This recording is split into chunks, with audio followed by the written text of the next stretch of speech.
आपको पता है इस वक्त दुनिया में सबसे ज़्यादा एग्रीकल्चरल लैंड किसके पास है? बिल गेट्स के पास। और ये वही बिल गेट्स है जिसका एप्स्टीन फाइल में क्लियर कट प्रूफ मिल रहा है कि ही एक्चुअली प्लान्ड, मैं ओपनली कहना चाह रहा हूँ, कोविड। एप्स्टीन फाइल में मिल रहा है कि ये एक ऐसी चीज़ प्लान कर रहा था पॉपुलेशन कंट्रोल करने के लिए, पॉपुलेशन डिक्लाइन के लिए। लेकिन किसी दौर में उसामा भाई आपको पता है माशाल्लाह ये जो बातें हैं ना एप्स्टीन वाली, ये हम 2014 से करते आ रहे हैं। और तब लोग हंसते थे, मेरे क्लिप्स निकाले में लोगों ने कि ये क्या फजूल बातें कर रहे हैं कि जी स्टेज पे चढ़ के गाने गाते हैं तो इनमें शैतान आ जाता है, शैतान की वर्शिप करते। अब साबित हो गया तो अब वो खुद मान रहे हैं। तो बड़ा कुछ चल रहा है बैक पे, मतलब पूरा वर्ल्ड प्रिपेयर हो रहा है, दज्जाली एक दुनिया प्रिपेयर हो रही है। आम फहम लोग बेचारे उनको पता ही नहीं क्या चल रहा है इस वक्त।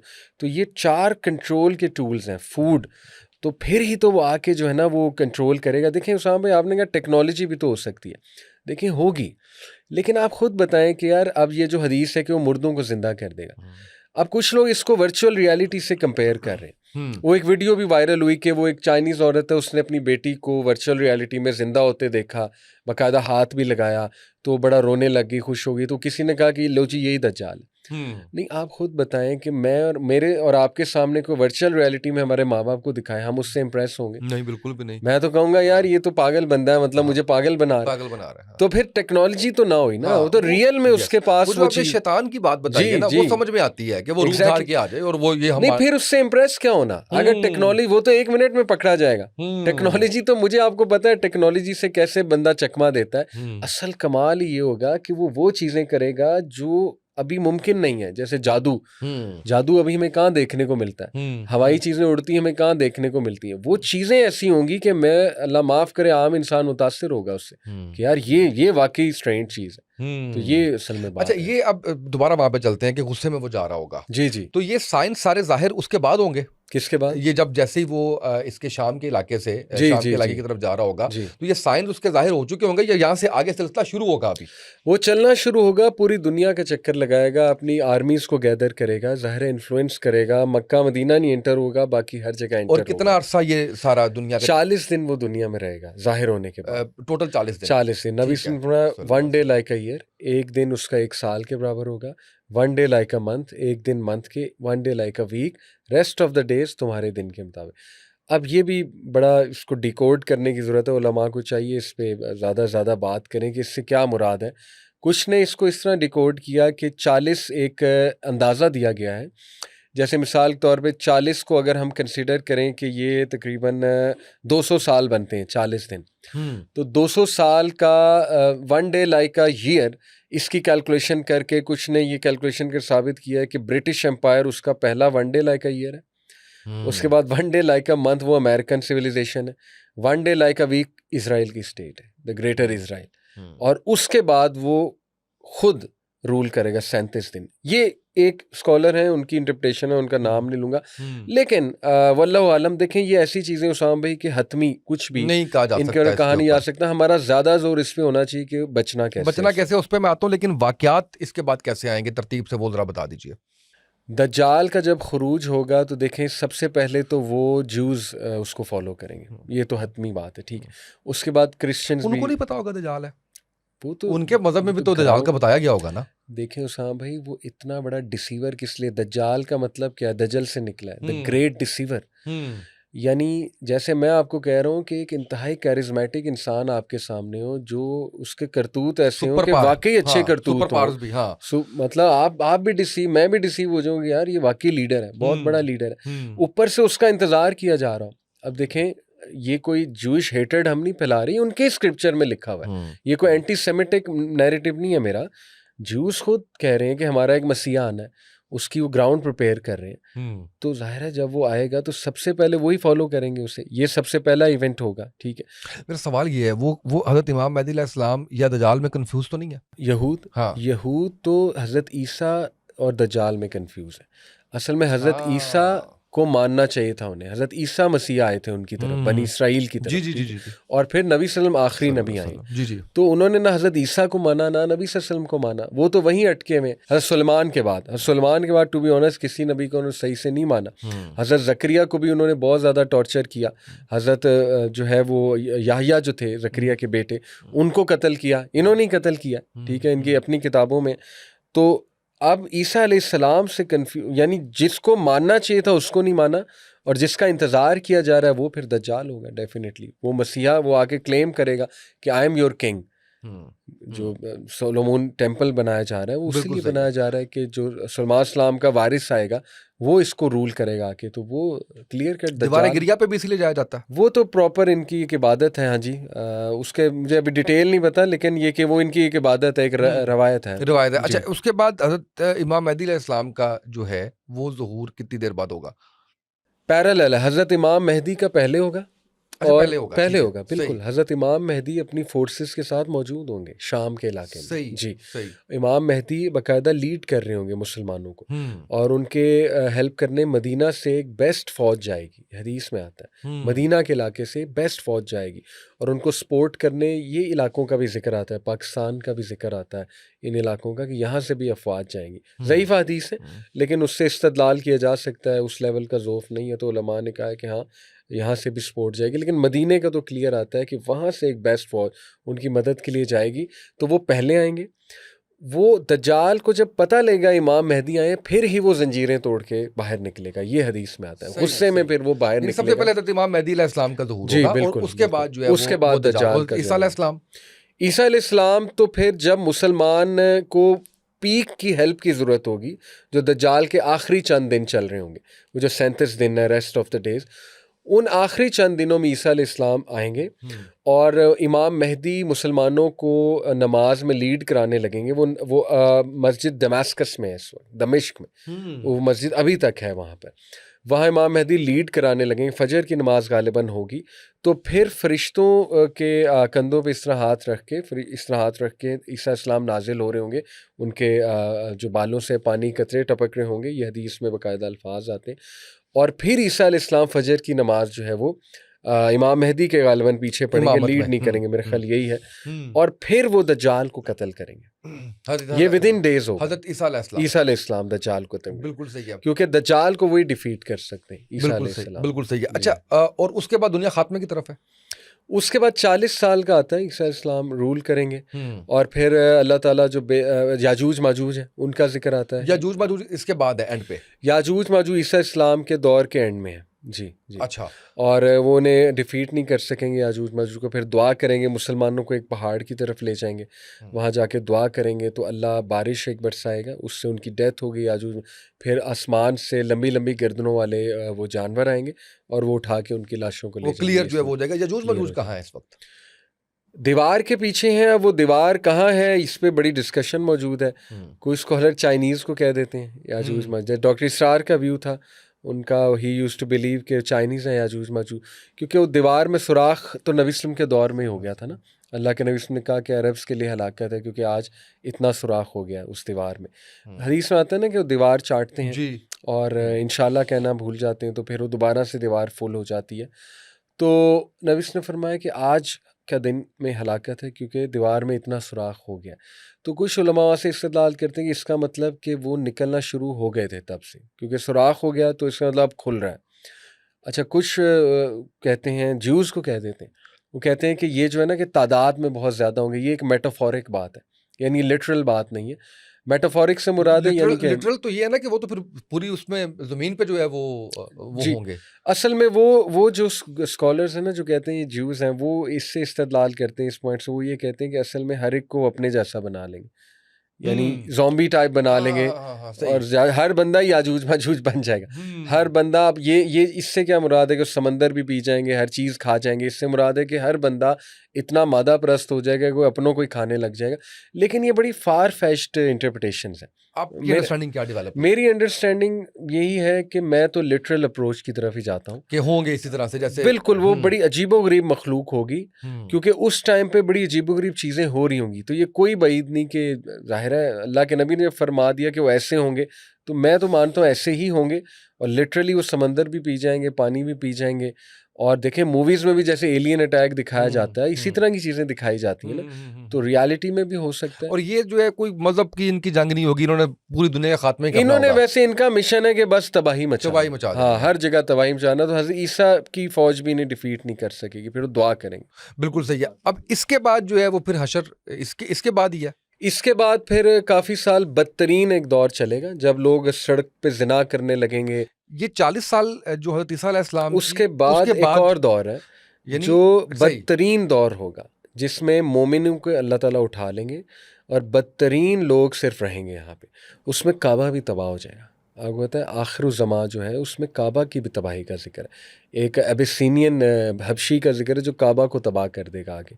इसी तरह अल्लाह अकबर, अभी मस्जिद नबवी में था, मदीना के बारे में आता है कि वो भी बिल्कुल यहाँ तक अल्फाज आते हैं कि वहाँ पे मतलब भेड़िए और ये जानवर वो बोल रहे होंगे मदीना के शहर में, अल्लाह माफ़ करे। तो बड़ा सोच के एक वो अच्छा, ये इन्फॉर्मेशन मेरे लिए नहीं है सारी, ये यहाँ से ऑनवर्ड जो है ना वो मैं जानना चाहूँगा थोड़ा सा अपने नाज़रीन के लिए, क्योंकि हमने एक पॉडकास्ट किया था जिसमें हम कंक्लूड ये कर पाए थे कि यजूज मजूज के बाद ही खात्मा है, लेकिन आप कह रहे हैं कि अभी आगे। अच्छा, आगे एक बदतरीन दौर है जब लोग गधों की तरह ज़मीन पे ज़िना किया करेंगे ओपनली, और they will the worst of people. और अल्लाह ताला कुरान को भी उठा लेंगे। कुरान को उठाने का मतलब क्या है? यानी कुरान को उठाने से गालिबन यही मुराद है। वल्लाहु आलम, स्कॉलर यही कहते हैं कि शायद उसके अल्फाज मिट जाएंगे या मुसहफ अल्लाह ताला उठा लेंगे। वल्लाहु आलम, मुझे अभी मुसलमान खत्म है, अब यहाँ पे कोई मुसलमान नहीं है।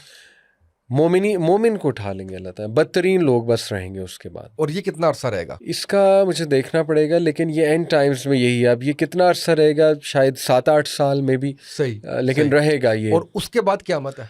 उसके बाद जी सूर फूंका जाएगा, पहला सूर फूंका जाएगा, और फिर आगे क़यामत के इवेंट सारे जो है ना, इस पे अलग से मैदान हशर का और सूर फूंकने का ना अलग से भी कभी इंशाल्लाह बिल्कुल ज़रूर करेंगे आगे के इवेंट्स का। बड़ा इंटरेस्टिंग है। बिल्कुल सही है। अच्छा, अब मुझे ये बताइएगा आखिर में बस कुछ लम्हात के अंदर जो है इमाम मेहदी अलैहिस्सलाम के बारे में एक हदीस जो है वो मैंने सुनी, उसके बारे में मैं ज़रूर जानना चाहूँगा, जिसमें एक जो मैं आपको उसका मफ़हूम बता रहा हूँ कि जिसमें सहाबी रज़ी अल्लाह अन्हु उन्होंने सवाल किया, तो फिर क्या आप ही इमाम मेहदी होंगे? तो उस पर नबी पाक सल्लल्लाहु अलैहि वसल्लम खामोश हो गए। ऐसी कुछ आपकी नज़र से गुजरी है हदीस? नहीं, ऑनेस्टली मेरे से नहीं गुजरी। अगर रेफरेंस इसका है तो देखा जा सकता है, लेकिन ऐसा मैंने कुछ। बिल्कुल सही है। अच्छा, अब फिर वही वाली बात है कि हमें तैयारी कैसे करनी है। यानी हमने ये सारी चीज़ें जो है वो देख ली हैं, टेक्नोलॉजी हम देख रहे हैं, एआई हम देख रहे हैं, जेन ज़ी के हर बच्चे को इन्फ्लुएंसर बनने का शौक है। इंफॉर्मेशन हमारी जो है वो देखें ना, जिन्होंने ये बनाया है वो यहाँ पे टेपें लगा के बैठे हुए हैं। जी, ठीक है। और हम जो है वो बड़े फ़ख्र से जो है वो सारा कुछ ऐप डाउनलोड की, तो हमने सब उसको एक्सेस दे के और हम उस पर जो है वो चले गए हैं। तो हमें हमारे करने के अब इसमें जो है वो काम क्या है? सबसे पहले तो ये हदीस बड़ी इंपॉर्टेंट है। अल्लाह के नबी सल्लल्लाहु अलैहि वसल्लम ने फरमाया कि एक दौर ऐसा आएगा कि मुसलमान की बेस्ट प्रॉपर्टी उसकी भेड़ बकरियां होंगी, जिनको लेकर वो माउंटेन्स की तरफ चला जाएगा।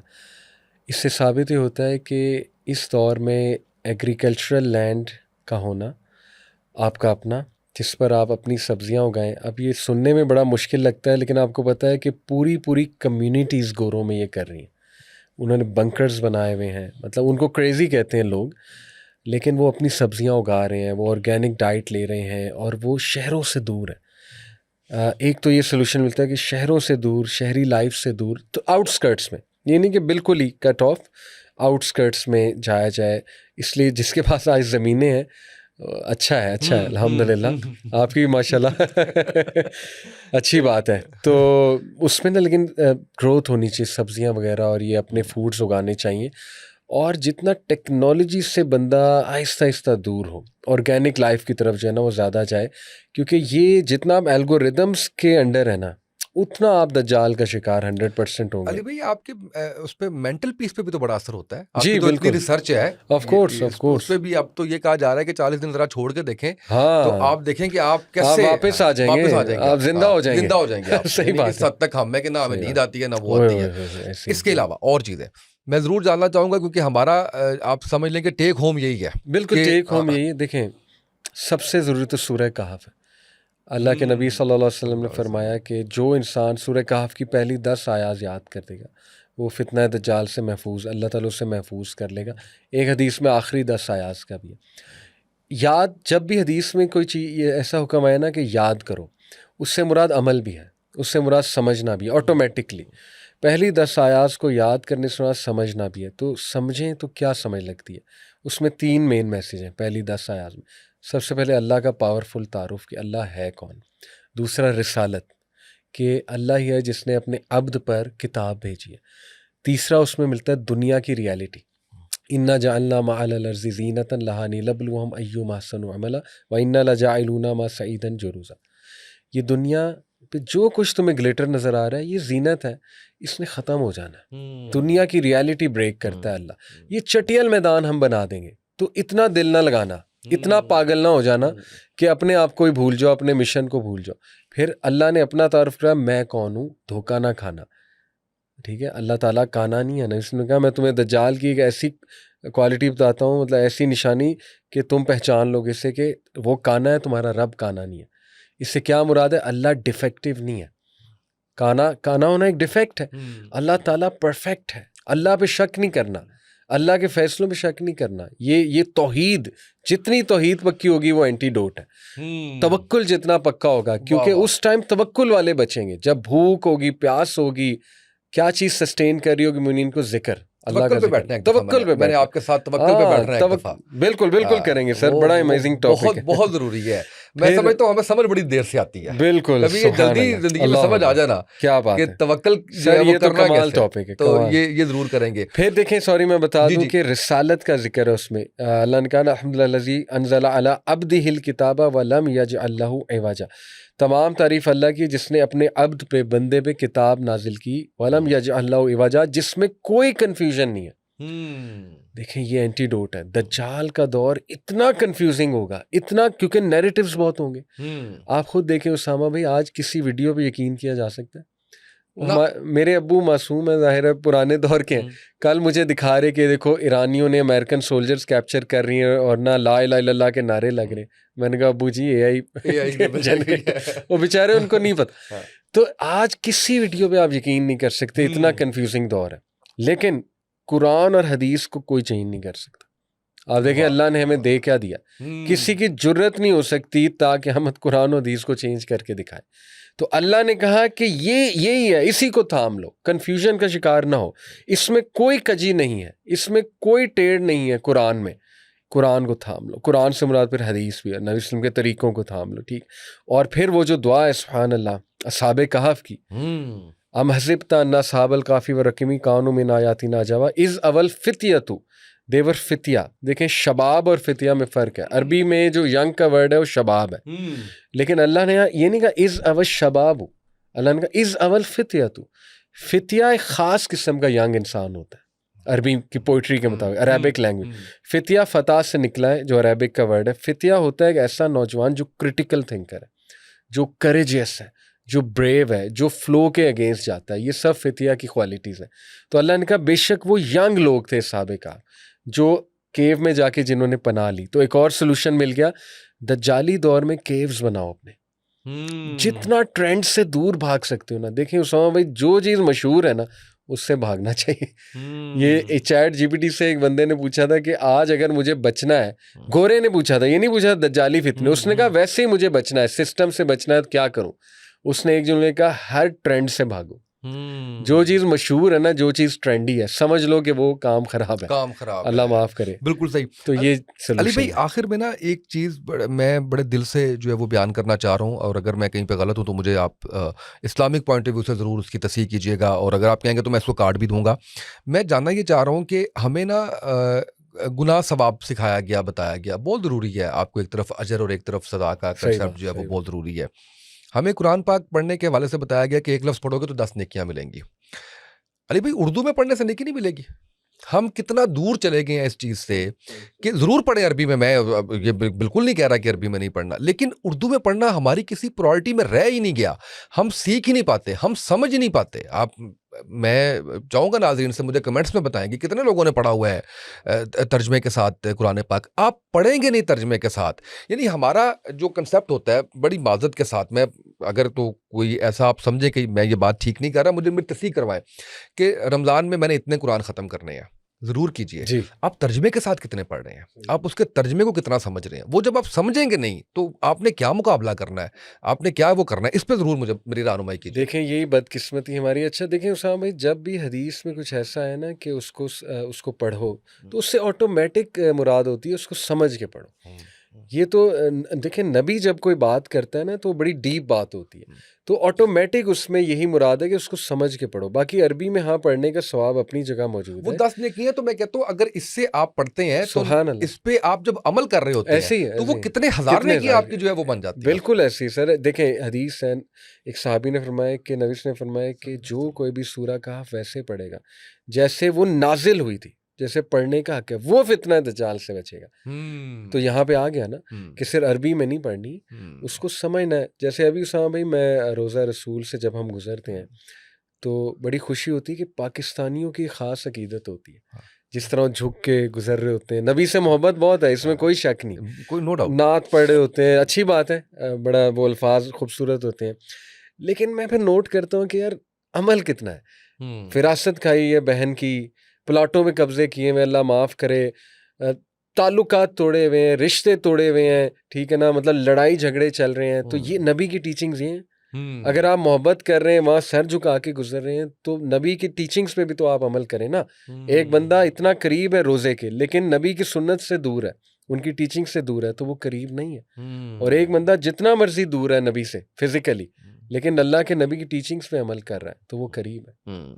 बहुत खूब अली भाई, बहुत शुक्रिया आपका, आप तशरीफ़ लाए और इतनी अच्छी जज़ाकल्लाह जी, आपने गुफ्तगू बहुत की है। शुक्रिया आपका। अल्लाह आपको जज़ाए खैर दे और लोगों को तौफ़ीक दे कि वो आपकी बातें समझें, उन पे अमल करें और अल्लाह आपकी इस कोशिश को जो है वो कबूल फ़रमाए कि आपने जो है वो उम्मत के लिए, मैं समझता हूँ कि ये चीज़ें ऐसी हैं जो हम भी टेक्नोलॉजी का फ़ायदा उठा के ये इन पोर्टल्स के ऊपर रख रहे हैं ताकि जो इनको सुने बहुत अच्छी और बात। माशाल्लाह आपकी फ़ैन फ़ॉलोइंग और लोग आपको जिस तरह से चाहते हैं, ये क्रेडिट बहरहाल यूथ क्लब को और आपको जाता है कि बस यूथ जी, को आप अल्लाह वापस अल्लाह जो है ताला वो इस्तेमाल करे। अल्हम्दुलिल्लाह दीन इस्लाम की तरफ लेके आए। नाज़रीन, आज के पॉडकास्ट से इतना ही, इजाज़त दीजिए। अल्लाह हाफ़िज़।